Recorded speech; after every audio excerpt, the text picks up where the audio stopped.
Selamat pagi Bapak Ibu yang terkasih dalam Kristus. Marilah kita siapkan hati untuk mendengarkan sabda Tuhan. Dalam nama Bapa, Putra, dan Roh Kudus. Amin. Bacaan diambil dari kitab Yunus, bab 4, ayat 1-11. Yunus sangat kesal hatinya dan marah-marah karena Tuhan mengasihani kota Niniwe. Maka berdoalah ia kepada Tuhan, "Ya Tuhan, bukankah telah kukatakan ketika aku masih di negeriku? Aku tahu bahwa Engkaulah Allah yang pengasih dan penyayang, yang panjang sabar dan berlimpah kasih setianya, yang menyesali malapetaka yang hendak didatangkannya. Itulah sebabnya aku melarikan diri ke Tarsis. Maka sekarang ya Tuhan, cabutlah kiranya nyawaku, karena lebih baik aku mati daripada hidup." Tetapi Tuhan bersabda, "Layakkah engkau marah?" Yunus telah keluar dari kota Niniwe dan tinggal di sebelah timurnya. Di situ ia mendirikan sebuah pondok dan duduk di bawah naungannya, menantikan apa yang akan terjadi atas kota itu. Lalu atas penentuan Tuhan Allah, tumbuhlah sebatang pohon jarak yang menaungi kepala Yunus, agar ia terhibur dari kekesalan hatinya. Yunus sangat bersukacita karena pohon jarak itu. Tetapi keesokan harinya, ketika fajar menyingsing, atas penentuan Allah pula, datanglah seekor ulat yang menggerek pohon jarak itu sehingga layu. Segera sesudah matahari terbit, maka atas penentuan Allah, bertiuplah angin timur yang panas terik, sehingga sinar matahari menyakiti kepala Yunus. Lalu rebahlah ia lesu dan berharap supaya mati. Ia berkata, "Lebih baiklah aku mati daripada hidup." Tetapi Tuhan bersabda kepada Yunus, "Layakkah engkau marah kepada pohon jarak itu?" Jawab Yunus, "Selayaknya lah aku marah sampai mati." Tetapi Tuhan bersabda, "Engkau sayang akan pohon jarak itu, padahal tidak sedikit pun engkau berjerih payah, dan tidak pula engkau menumbuhkannya. Pohon itu tumbuh dalam 1 malam, dan binasa pula dalam 1 malam.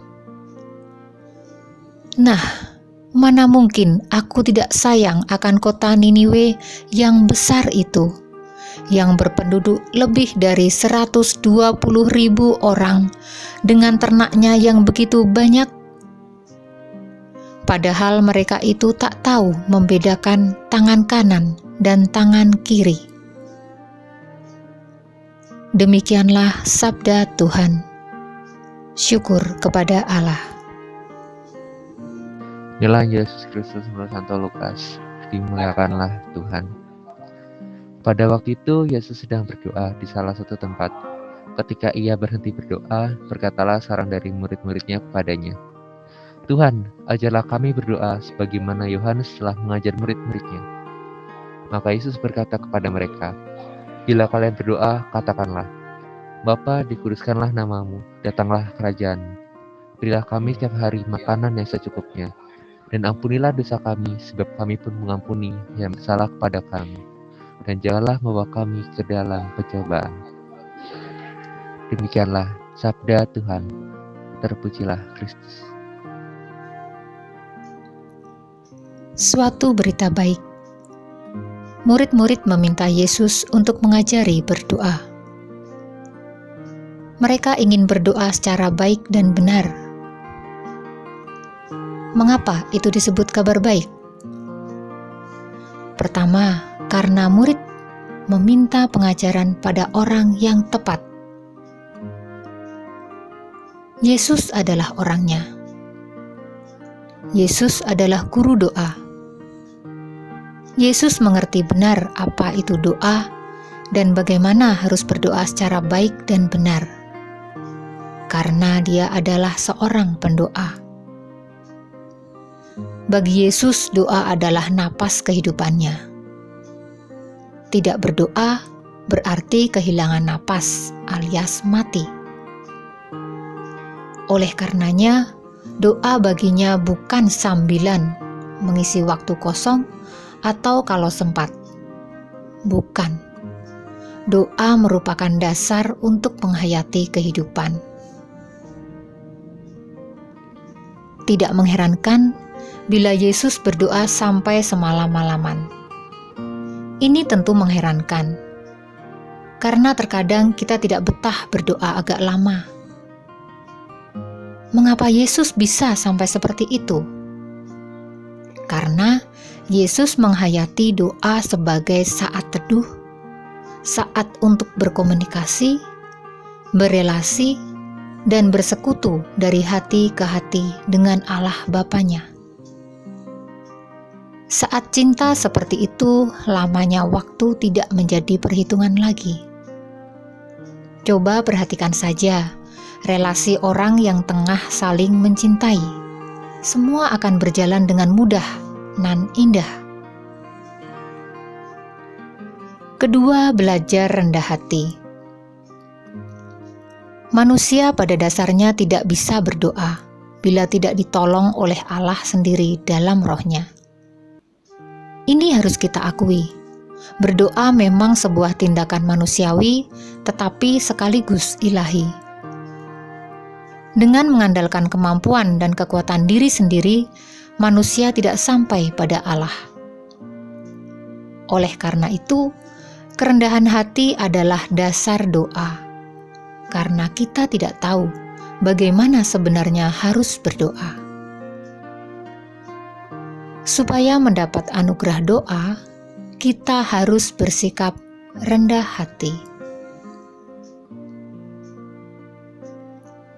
Kita tahu pula bahwa berdoa itu bukan mendikte atau memaksa Tuhan agar kemauan atau kehendak kitalah yang terlaksana.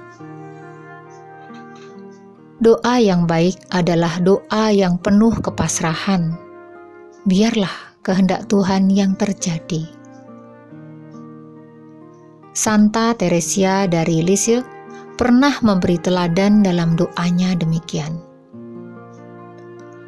Oh Allahku, aku ingin melaksanakan kehendak-Mu sepenuhnya dan mencapai kemuliaan yang sudah Kau siapkan bagiku kerajaan-Mu. Singkatnya, aku mau menjadi kudus, namun aku merasa ketidaksempurnaanku, dan aku mohon kepadamu, oh Allahku, agar Engkau sendiri sudi menjadi kekudusanku. Betapa indah doa dengan kerendahan hati itu. Bukan hanya indah untuk didengarkan, tetapi untuk diteladani. Selain itu, doa dengan penuh kerendahan hati memudahkan Allah untuk berkarya dan melaksanakan kehendak-Nya.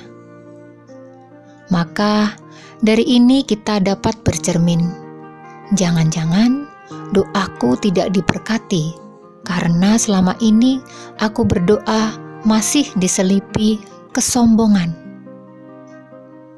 Karena itu, menyangkal diri merupakan tindakan askese yang tidak pernah boleh berhenti bagi seorang pendoa. Ketiga, doakanlah doa Bapa kami. Kita tidak diminta oleh Yesus untuk membaca atau menghafal doa Bapa kami, tetapi diminta untuk mendoakannya. Ada godaan atau kecenderungan orang melafalkan doa Bapa kami dengan cepat, mekanis, dan tanpa sadar menghambur keluar begitu saja dari mulut. Ketika ditanya, Kenapa begitu? Oh, saya sudah hafal di luar kepala. Bahkan bisa jadi juga di luar hati. Lalu apakah itu masih dapat disebut sebagai doa? Saya kira bukan. Doa Bapa kami yang diajarkan oleh Yesus memang singkat. Karena Allah tidak senang orang berdoa dengan bertele-tele. Kita perlu mengerti, bukan banyaknya kata-kata yang perlu dalam doa, tetapi banyaknya cinta yang dikorbankan dalam doa. Dengan cinta, orang dapat memuji kekudusan Tuhan. Selain itu, dengan cinta, manusia tahu apa yang dibutuhkannya. Kerajaan cinta, kebutuhan makanan yang secukupnya, dan pengampunan merupakan kehendaknya. Itulah yang harus menjadi kesadaran ketika kita berdoa kepada Tuhan. Doa yang demikian akan menjadi efektif dan revolutif. Artinya, doa itu akan mendorong dan menggerakkan orang untuk bekerja sama dengan Tuhan di dalam membangun kerajaan-Nya tanpa henti. Betapa kita masih terus belajar untuk berdoa. Maka, betapa penting setiap saat akan berdoa kita menyebut dan memohon, Tuhan, ajarilah kami berdoa sesuai dengan yang Engkau kehendaki.